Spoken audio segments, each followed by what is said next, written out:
In order to better understand receivables, let's review merchandising operations. Remember that merchandising companies are wholesalers who sell to retailers and retailers who sell to the public. However, retailers generally don't sell on credit to the public using credit terms. Sometimes they do, but it's pretty rare.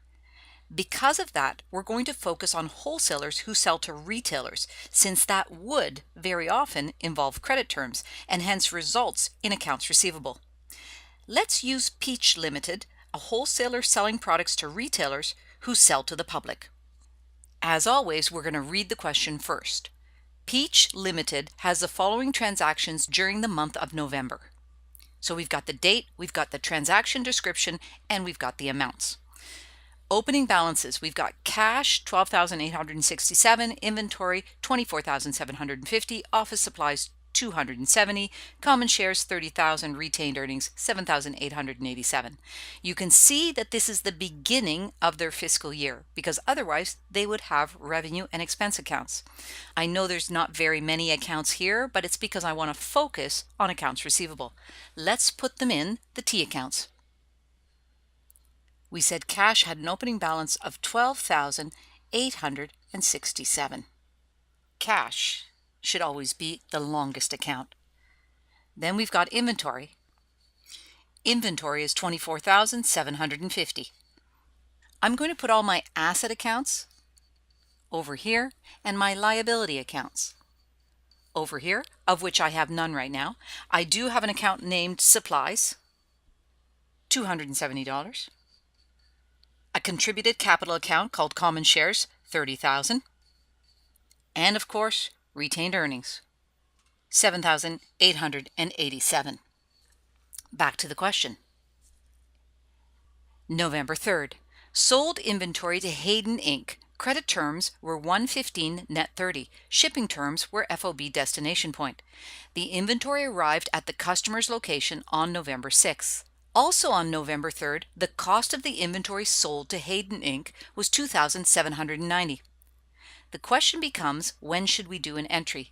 Remember, we're in the shoes of Peach Limited. The shipping terms, which in this case was FOB destination, indicates when ownership transferred. Peach is the shipper, and it's FOB destination. That means ownership does not transfer until it arrives at its destination on November 6th. So the entry for November 3rd is no entry. That's because ownership did not transfer until November 6th. So it's only on November 6th that Peach can actually recognize revenue. So now we'll do the entry on November 6th. What did Peach get? They got the legal right to collect cash from a customer. That's accounts receivable. $6,300.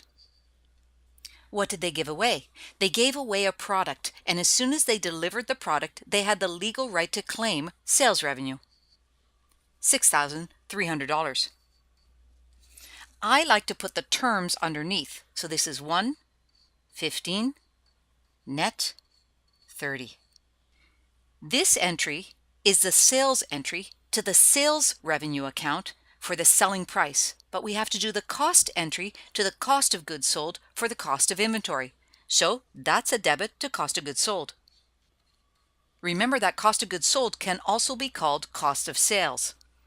This needs to be at the cost of inventory, which was $2,790. What did the company get? They got the use of inventory to help them generate revenue. That's cost of goods sold. What did they give away? They gave away inventory. So inventory is reduced by $2,790. Under here, I'm going to put the shipping terms. Let's fill out the T accounts. We don't have an accounts receivable account, so I'm going to add it. Opening balance, 0. Add in the $6,300. We also have to recognize sales revenue, $6,300. Then I need a cost of goods sold, $2,790. And don't forget, inventory was credited $2,790. Next entry, November 7th. The appropriate party paid freight costs to Ship Cheap Inc. Who paid the freight costs? That's dependent on the shipping terms. And remember that shipping terms were FOB destination. That means that the shipper owned the inventory while it was in transit. Who is the shipper? We are, Peach. And therefore, we have to pay the cost of shipping. That cost helped us to generate revenue, and therefore, it's going to be a freight expense. Debit freight expense, which you could also call shipping expense or freight out expense. I'm actually going to use shipping expense. Remember that it's an expense because it was used, consumed, or incurred in order to help generate revenue. $180. What did the company give away? It said the word paid, which means cash. $180. Let's update the T accounts. Cash is going down by $180. I need another T account, shipping expense, $180. November 9th, Hayden Inc. returns 1/3 of the inventory sold to them because it was damaged in transit. The inventory, when received by Peach, was determined to be unsaleable. And then question marks with regards to value. Did Hayden Inc. have a right to return the inventory to Peach Limited? And the answer is yes. Why?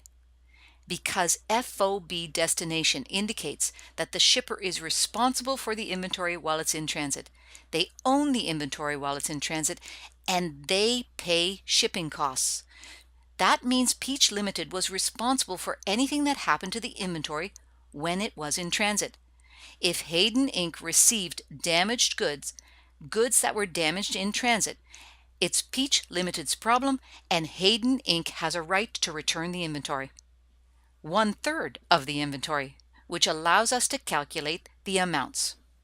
$6,300 divided by 3 is equal to $2,100. We also need the cost of the inventory. $2,790 divided by 3 is equal to $930. Let's do the entry. What did Peach Limited get? They got a return of their inventory, which reduces revenue. Debit, sales returns and allowances. $2,100. What did they give away? They gave back the customer's IOU, represented by accounts receivable. $2,100. Notice that we are reversing the original entry, a debit to accounts receivable and a credit to sales revenue.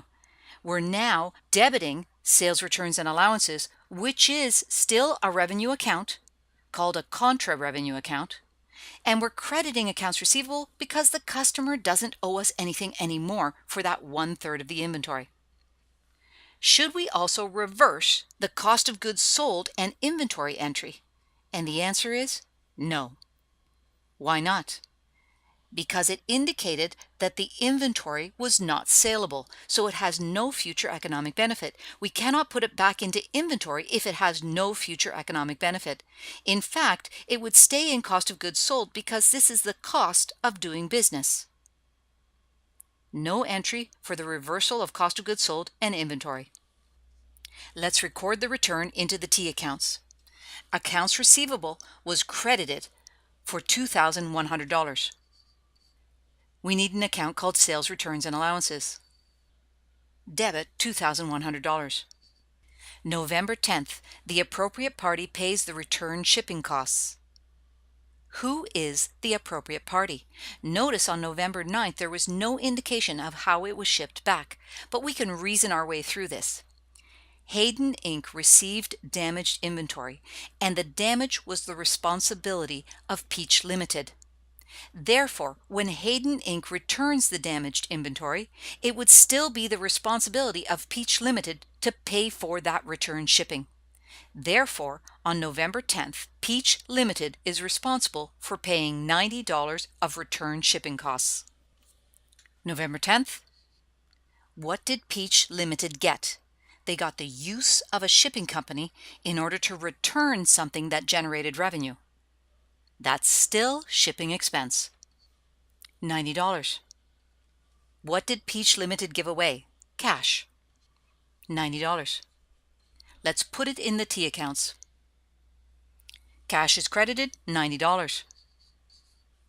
Shipping expense is debited, $90. We'll continue solving this problem in the next video.